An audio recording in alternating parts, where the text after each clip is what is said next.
Hello. हा madam, कुठपर्यंत आलात? नगरमध्ये आहे, पोचते 5 मिनिटात. बरं. काका जरा ताण लागली, समोर कुठं दुकान दिसलं ना गाडी बाजूला घ्या, पाण्याची बाटली घ्यायची.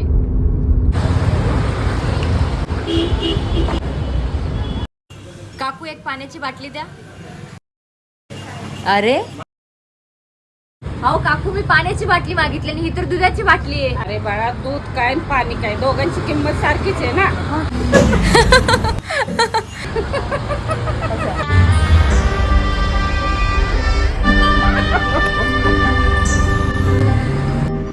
यापुढे शेतकऱ्याचा हसू झालं नाही पाहिजे. निलेश लंके साहेबाला खासदार बनवल्याशिवाय पर्याय नाही. शेतकऱ्याच्या कष्टाची किंमत जाणून घेणारा एवढा एकच नेता आहे आपल्याकडं.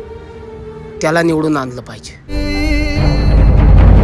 जेव्हा तू सांगना कुठं गेला हरवली, लेकराची गाणं तुला अवतार आता तरी.